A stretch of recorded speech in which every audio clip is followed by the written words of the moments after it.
Porque a maioria dos crentes hoje são enganadas por falsos profetas e falsos líderes.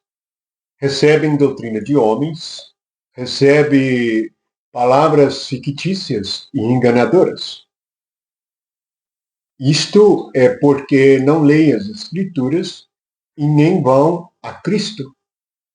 O Espírito Santo é a nossa sentinela, é aquele que vigia sobre nós para não sermos enganados. A nossa comunhão com Ele é essencial, deve ser a primeira. Jesus ensinou-nos a buscar primeiro o reino de Deus e a sua justiça. Por quê? Quando o Espírito Santo foi dado em Pentecoste, ele veio para reinar sobre nós e termos comunhão com Deus vivo e verdadeiro. Isto não é rito religioso nem ensinamento da carne, mas é algo celestial. É o que Jesus disse para Nicodemos. Eu estou falando de coisas celestiais. Eu estou falando de coisas espirituais. Só os nascidos do Espírito e crescidos no Espírito podem entender as coisas espirituais. Vamos meditar a respeito dos falsos profetas, dos falsos líderes, dos falsos pastores, daqueles que ensinam e pregam a mentira, deixando e abandonando a verdade. Jesus diz em Mateus, capítulo 7, versículo 15, o seguinte: acautelai-vos dos falsos profetas, que se apresentam disfarçados em ovelhas, mas por dentro são lobos roubadores. Pelos seus frutos os conhecereis. A primeira coisa que Jesus nos alerta é para termos muito cuidado em quem nós ouvimos e em quem nós colocamos a nossa confiança. A segunda coisa é como eles se apresentam. Eles estão disfarçados em ovelhas. Portanto, aparentam ser os melhores cristãos. Cuidado. Os melhores pregadores. Cuidado. Examina. Vai ao Espírito Santo. Confere com ele. Somente ele é a luz no candelabro. Lembre-se disso. Somente o Espírito Santo pode nos iluminar a respeito desses que estão disfarçados em ovelhas.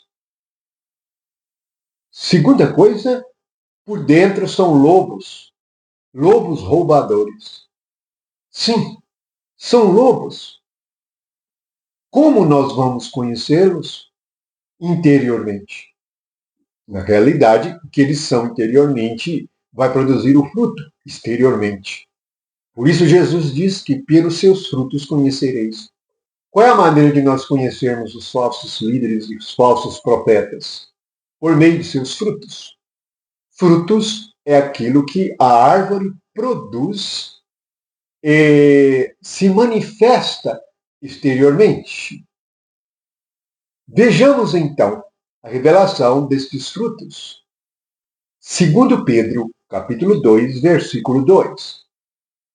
Será infamado o caminho da verdade. Por causa destas falsidades, o caminho do Evangelho, o caminho da verdade, terá má fama. Exatamente isto que acontece com os incrédulos e com o mundo. Eles argumentam que a igreja é um negócio, que a igreja se transformou numa empresa.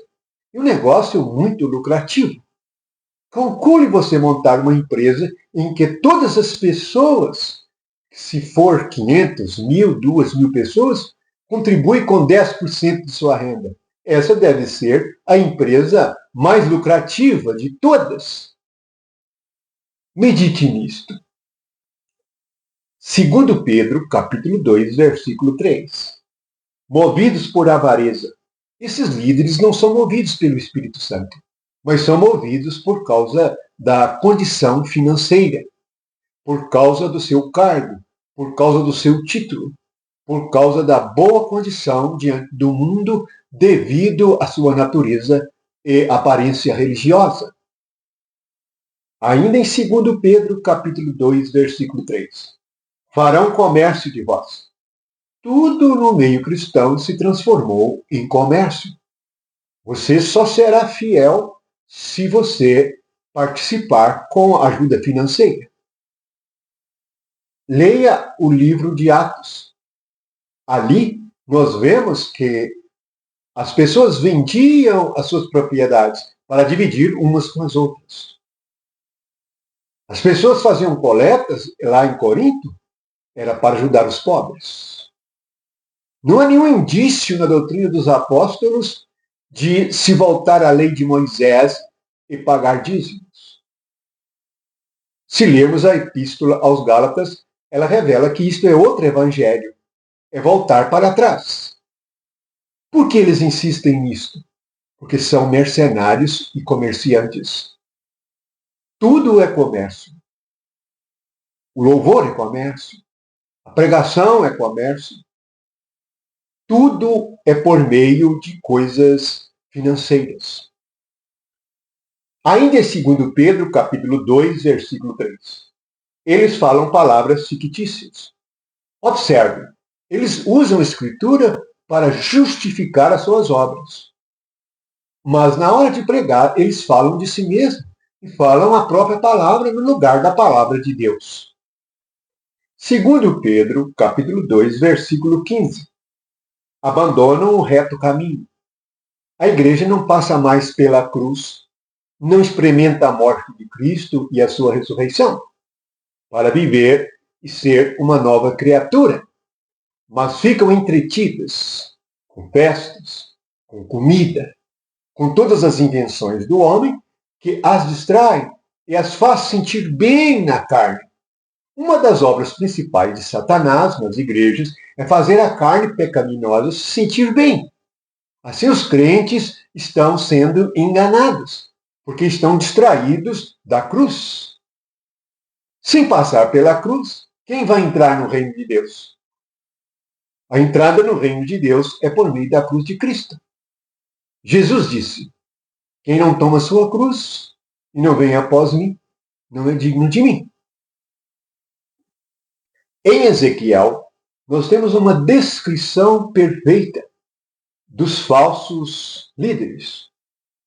Os frutos que são apresentados em Ezequiel é o seguinte. Ezequiel capítulo 13, nos versículos 2, 3, 7, 8 e 10. Exprimem o que lhe vem do coração. Falam de si mesmo, falam o que estão pensando, no lugar da palavra de Deus.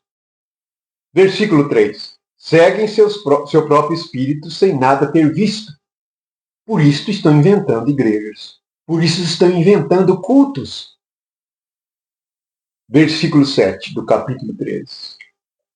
Não tiveste visões falsas? Não falaste adivinhação mentirosa quando dissestes: o Senhor diz, sendo que eu tal não falei.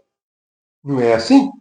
As falsas profecias, os falsos ensinamentos, as falsas igrejas, os falsos cultos a Deus, aquilo que Paulo diz na carta aos Gálatas, é um outro evangelho, é um outro espírito. Isto não traz bênção, isso traz maldição. Ainda no capítulo 13 de Ezequiel, versículo 8. Falam falsidade. Falam falsidade. A palavra que dizem é engano. Introduz a política na igreja. Falam de política partidária, que é o fermento de Herodes, o qual Jesus disse que nós devemos ter cuidado com ele. Versículo 10 do capítulo 13. Visto que anda enganando o meu povo. Portanto, se você não quer ser enganado por esses falsos líderes, perceba que são ovelhas disfarçadas. Somente tem aspecto de fé. Somente carregam as escrituras, leem e ensinam, mas para proveito próprio, não para a salvação das almas. Querem encher os templos, querem regimentar pessoas e caçam as almas com suas armadilhas, segundo a carne. Esteja atento, que a graça de Deus e o amor de Jesus Cristo encham o seu coração e você possa aprender a tirar a máscara dos lobos roubadores por meio do que está escrito e perceber o Espírito que está falando diante de você. Que o amor do Espírito Santo nos salve de todo engano. Amém.